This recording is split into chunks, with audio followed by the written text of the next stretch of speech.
We're back. Hello again, I am Jim Bob, and welcome back to Jimsville. It's been a while. It's been about a month since we were last here. I needed to step away from the game just so that I could recharge my batteries a little bit.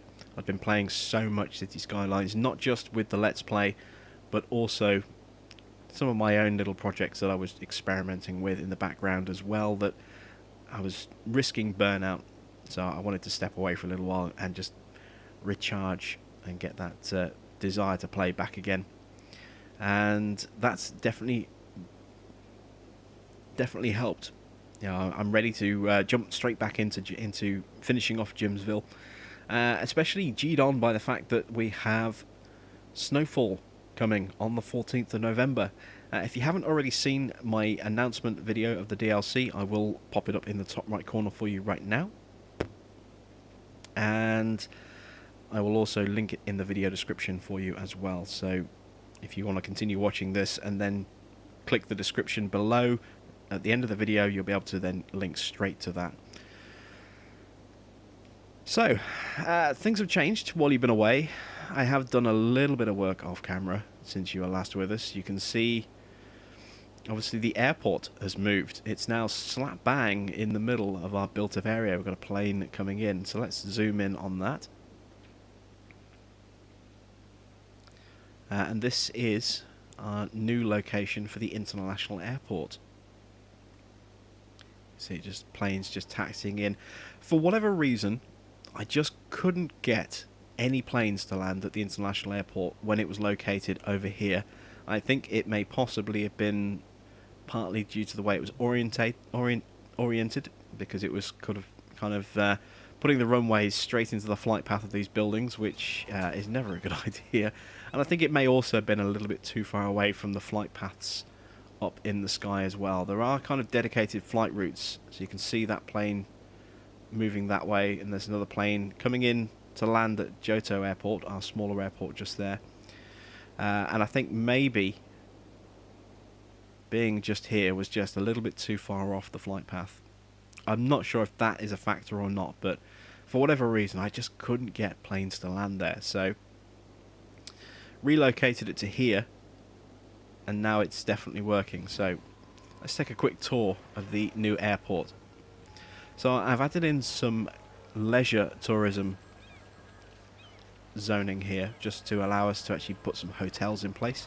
I've dropped in the landmark casino building just there, with a Paradox Plaza from the decorations section just there as well. I've also created this sort of footbridge over the top of the roundabout here to try and keep pedestrians off the roundabout and not hold the traffic up at all. And they link down to the station. Got two linking down that way, because I might put something in just here, and I might put something in just here. Haven't yet decided. And then over here, so we've got that one just there. This one comes down on this side. You can see I've added in some footpaths as well. That one there going over to the airport and the bus stop. This one going over to our little medical centre just here. Got police and fire up here as well. And then over here, again, I've added a little bit of footpath just to connect our casino to the airport itself. And then we just got this approach road running around here back to the roundabout. And then over here, this is the exit. The exit road just spits out straight onto the roundabout there. The only traffic that really tends to use that is the buses itself. Everything else uses this main exit just here. So you can see the commercial traffic and the police, etc., comes off on the main exit, and then the buses just feed out just there. So we've got a police car feeding out as well. It must have had to stop in, so I'm expecting that to whiz its way around. Oh no, it's actually gone off that way. And then obviously we have a station, so we've added more railway connections as well. We've got two lines running here, so let's just pull up the transport overlay, and you can see here there's two different bus lines, a pinkish red and a red, and they stop either side of our casino just there, and then one stops just there, the other stops just there. And then for our trains, we have two separate lines feeding in to here. So first off, we have the kind of lighter pink line. In fact, actually, we have this train here, so let's follow this one instead. This line feeds onto the main commuter route just over here as we whiz along past our water treatment. There is Kanto. We stop here at Kanto station, and then we whiz along here. We use this crosspiece.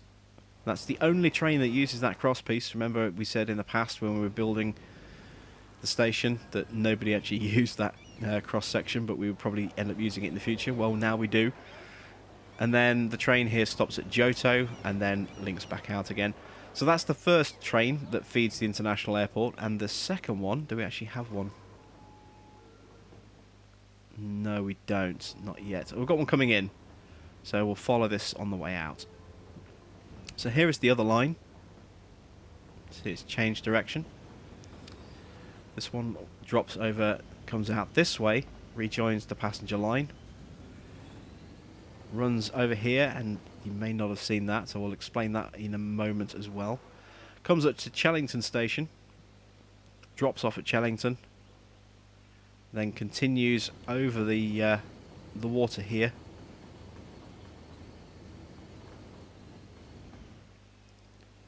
And makes its way up here. You can see all these pink trains coming into service, which is slowing things down at the moment, but you can see this line then feeds in just here at the West Coast station, and then obviously we'll turn around at that point and head back out again. So that's the rail extensions that we put in over there. Let's show you this rail extension over here as well.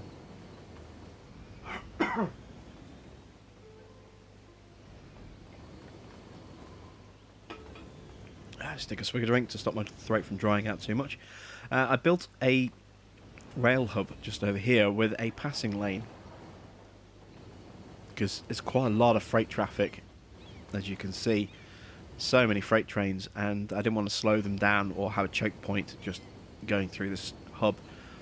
So I built the passing section, and basically this is here mainly as a pickup point for incoming cargo. So most of the stuff coming in here is imported goods or potentially transported from one of our other hubs, and then the traffic that comes in this way can then spill out from here and go into the commercial zones at Chellington, and can also go into this zone over here and into Chellington as well.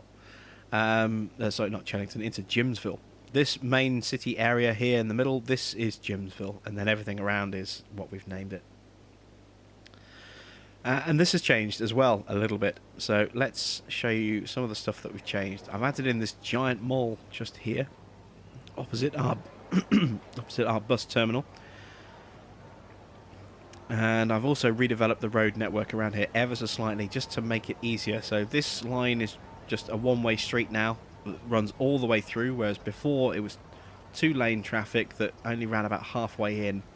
It's now a completely connected road in one direction, just to make it easier, because we've got a lot more buses feeding in through here. What else have I done? Well, you've got this great big building just here. Look at the size of this thing. It's absolutely huge. This great big office building just here sits really, really nicely in the middle of one of those giant roundabouts that we have, so I thought, why not? Let's drop it in. So I've got a metro stop there. I've also got a pair of bus stops, and I put in this footbridge going over the top here as well, and a load of trees just to kind of decorate a little bit around here. That works out quite nicely. Over here by the station, not much has changed on this side, but as you come over here, I've added in the rail museum just there, and the oppression office right opposite that. Then over here I've added in another metro stop, and this is a separate route that links just to the airport and then back again to there. And then we've got some footpath next to it, so anyone who does use it can then just walk across the footpath and then They're straight here at the stations and the other metro link as well. Plus, it's also a nice, easy link for any tourists to come in straight to the Brandenburg Gate as well, which obviously you have seen when we placed that in the last episode. If we look at the metro, this has changed a little bit as well. So I ripped the original two lines out and then just drew them back in again, and so the colours have changed ever so slightly, but they are now easier to see. So we have a line that runs over here. Let's just show you these buildings first of all. We have the Theatre of Wonders, the Opera House, the Grand Library, then the Science Centre, and the Expo Centre as well. So those are the buildings that have been added into this block. All of this has been built since you were last here, and this is mainly office, but there is some commercial in here as well. If I go into zoning, you can see the mixture there of office and a little bit of commercial dotted around in there as well. And then obviously that's the breakdown of everything around there. But if I go back to the metro, you can see that we have our business route, as I like to call it, the blue line. This serves business in terms of commercial and office. So this line runs around, stops just there outside the Expo and Science buildings, smooths around that corner. That was a bit more severe because there was a direct link coming in from there as well that was all kind of choking on a particularly tight corner around here, and was causing some major traffic issues where trams were the metro trains were holding each other up. So that's been separated out as the two separate lines now. It runs along here past this giant office just here. They both run along here and then they split, and then as before we run up through the business park, but there is a change. When we reach here, the line terminates, so it no longer does it come back under the roundabout and then link up with our residential.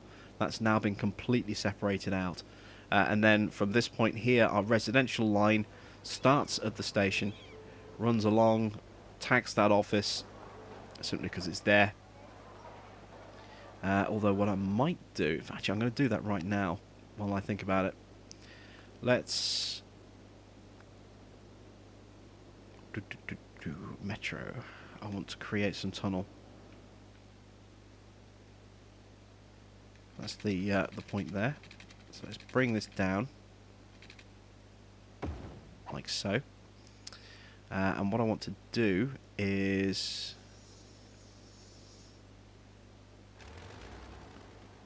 remove that piece of tunnel like that.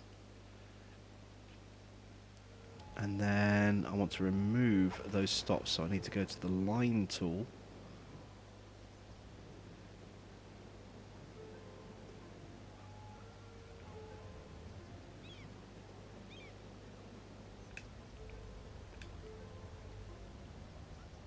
Just having to delete the lines like that before so I can add them back in again.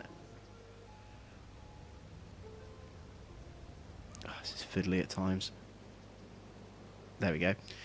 So now we have a separation like that. So our residential line just goes to the station and then just feeds directly into our 3 residential stops over here. Sorry, 4 residential stops. I forgot we added an extra one in.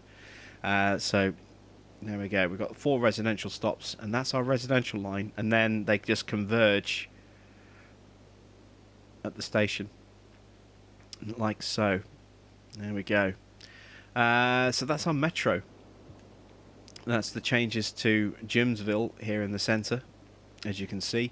Not a lot else has changed. You may have seen this already. I honestly can't remember, but I have made some tweaks over here. This area was getting ridiculously busy, and still it is. You can see just how many trains are using this commercial hub here. It's a non-stop stream of traffic going in and out of this hub here. So I'm thinking we need to add a second hub, and I'm thinking of maybe bringing it off this junction and then having it running just here, and then reworking these road connections somehow. I need to think about that one a little bit more. But then separate it out. So if I go to the traffic view again, you can see what I did was put a little kink coming off the underground freeway going up, so that anything that wants to use the rail hub can feed in there. And then we have this kink coming off just here, and then the two converge. They're converging into a single line simply because the only traffic that wants to use this area is going in and then coming straight back out again. There is no traffic that's using this just as a shortcut route. You know, we have the main road that comes up here, feeds around, and then we have a 3-lane split. We have 3 lanes of traffic and 3 different routes that traffic can travel. So you can see the way the traffic is just automatically getting into lane the second it comes around that corner, and then splits beautifully. We do get a little bit of traffic that wants to go. There was one going on the right hand split there. So our logging traffic. So this is an incredibly efficient junction here, because the traffic's coming around, they're getting into the right lane on that corner, and then they're just not getting in each other's way. They're not holding anyone up by turning, as you can see. Just really, really smooth and efficient. So that little split there has worked out really, really nicely. And to try and help with some of the fires, I've also moved the fire station from that corner to there. We do actually have another fire station just there, a much bigger one, but that was an attempt to try and aid and help some of the fires, because our industrial area does still tend to get quite a few fires. And yeah, you can see the amount of traffic that's just spilling out like this. It's an awful lot that's just queuing up. There are certain times of the day when traffic is a bit more controlled like this, so there's no real delays, and there are other times of the day when it's just a monster delay of any traffic. It queues up all the way back to about here, just trying to merge in with traffic that's coming up off the off-ramp there as well. So there's that's changed. Over here, haven't really changed much over here. I've just sort of named the bus lines. What have I done over here? Well, I've named this as Cobra. This area is running really, really nicely. Our farmland has been expanded a little bit, as you can see, but everything's running really nicely over here. Despite the sheer amount of traffic coming off the farm, it's all feeding in through here really nicely. And again, single file, single lane traffic just feeding in there, working really, really well to that rail hub. That's an incredibly busy hub, but it's a very efficient hub. And then the majority of the traffic just feeds straight back out onto the farm as well. We've just got a couple of really rough kind of junctions where I might have to maybe put some kind of roundabout in where the traffic does get held up. But everything over here seems to be running really, really smoothly. I've added in an observatory up here on this hilltop. This is about the highest point on the map that we can actually build on. Which we've got those mountains over there, but we don't have access to those. So this seemed to be the perfect opportunity, or the perfect location, to stick in the observatory that we've unlocked. And I'm going to put something in on this sort of area up here. Just got some power lines and some water pipes running up here at the moment to service it, but we're going to turn this into a little area with some housing and stuff. Obviously we've got the railway line that runs underneath. I could theoretically even have a little side station coming off here, but I probably won't. It's really close to that station, and really close to that station. I don't think we need anything else, and we don't think we need another rail connection up here. So we'll put some houses and stuff up here just to make nice use of this little mountainside. And that's pretty much it, I think. That's all the changes that we've made while you've been away. You may have seen it or not, I can't remember, it's been so long, that we now have 2 power stations, and it was suggested to me that I put in a fire station. I nearly had my original plant, when it was on its own, burned to pieces, and I had no power and I couldn't figure out why, and then I realised this was on fire. Of course, the second something goes on fire, it shuts off. So because this building was burning, my power was massively underneath, or my generation of power was massively underneath what was required. So I added a second plant in as a fail-safe, as a backup in case one catches fire. Put a fire station right next to it as well, so that if one does catch fire, we should be able to put it out pretty much immediately. Yeah, that seems to have worked really nicely. We've got massive amounts of power now, which is good. And with these land tiles that I've unlocked over here, we've got all of this space that we can expand into as well. West Coast and Emerald Valley are going to get reworked. The traffic is still a massive problem over here. I've played about with the roads as best I can to try and improve traffic flow, and it hasn't made much of a difference. It's not too bad right now, but you can see we've got a long queue going in. But there are other times of the day when it just gets horrific. I mean, horrendously bad. It's having a massively detrimental effect on Westbridge, both in terms of just not getting enough workers and stuff in here, because traffic is so bad all the way around here.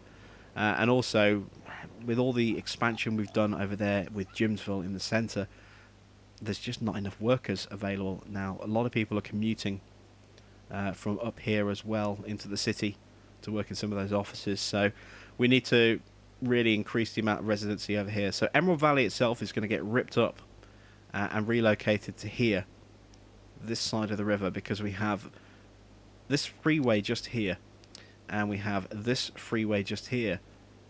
Two separate highways that we can connect to really maximize efficiency for our logging area. And we've got really, really good, we go back to info views and go to minerals, really good placement of forestry. As you can see, lots of dark green patches that we can work and make a really, really efficient and high producing wood area for a forestry commercialization specialization. And we can also put one of these clover leaves in just here. If we do that, we can rip this junction out, put a clover leaf in so that we have highway access coming in this way. We can put some slip roads coming in over here as well if we wanted to. So we could actually have access coming in both sides of what could essentially be a very, very big forestry area if we decide to go that big. This will all get ripped out, so we can completely rework this. And with all of this space gone, we'll end up reworking this rail connection over here a little bit as well, but we'll be able to turn this into residential. So we can expand all the way along here like this with our residential areas and really get more people available to work in Westbridge Hills. It means that we'll sort out all these traffic issues that we're having over here as well. We can relocate the station because at the moment it's kind of in the wrong place. It needs to be where all our people are, and it's just not. So yeah, we've got a bus terminal up here as well now. You might not have seen that either. That's up there just because we had a few different lines coming in from different parts of our different cities. It made sense to have one place for them all to feed into rather than clogging up and going into all of our side roads. So yeah, this definitely needs quite a lot of work, and that's something for us to do in the next sort of run of episodes. So I think you're now completely up to date. I don't think there's anything left to kind of go through. Like I said, I've done a little bit here and a little bit there. I haven't played a lot of this over the last month or so. I've been busy playing a lot of F1 on F1 2017. I like to run 100% race distance on those, so each race is around about an hour and a half long, plus you've got all the practice sessions and the qualifying as well, so each race weekend takes me around 3 hours. And I tend to split that over a couple of days. I'll do practice and qualifying in one session, and then I'll do the race, in the next session. I've been busy with Formula One, as I just said. Been busy with Farming Simulator. Also been busy with Real Farm, both play testing and reviewing. Again, if you haven't seen the review of that and you are curious, I will link that in the description of the video down below as well. You can check that out later, or you can just browse the channel. It is on there. And I've been playing a few other little bits and bobs as well. The Skyforce game that we got as one of the PlayStation Plus games of the month. Been spending quite a bit of time on that, having a lot of fun. Reminded me of the classic coin-op 1942 arcade game that I used to play when I was a kid in the chip shop, waiting for my dinner. I would stick a 20p in there and blast away on that, or 10p. I forget how expensive that game was now. It's going back a long time. We're going back 30 years to when I used to play that little arcade machine. And Skyforce definitely reminds me of that. So been playing quite a lot of that, and that was a lot of fun. And just a few other little bits and bobs as well. Watching a lot of Netflix. Like I said, I just needed time away from Skylines just to refresh, but I am now raring to go to get this finished off, and we will get onto this very, very quickly. So more episodes coming up very soon, and this time I do mean very soon. I know I say that at the end of every episode, but I do mean very, very soon. Over the next couple of days, I'm going to be recording a new batch of episodes. We'll start getting those up every couple of days, and then obviously we have, as I say, Snowfall, the expansion, going live on the 14th of November. So we will feature Snowfall quite heavily, and we'll do a brand new playlist. And if we haven't quite finished this one off by the time that happens, then we will continue with this in the background, and we'll do maybe 1 or 2 episodes a week of Jimsville, but we're going to focus mainly on Snowfall and start a brand new playthrough on the snow map when that comes out in about 3 weeks' time. So I got my work cut out for me to try and get this city finished before then. I don't think we'll make it, so we will probably still work this in the background once or twice a week while we work on Snowfall, and we have Farming Simulator and all those other games as well. So once again, if you want to see the Skylines DLC announcement video I did, don't forget it's linked in the description of this video down below, so you can click on that as soon as this video finishes and watch that. And I will see you all very, very soon. So thanks for watching. I'm Jim Bob, and we'll be back with more Jimsville very soon.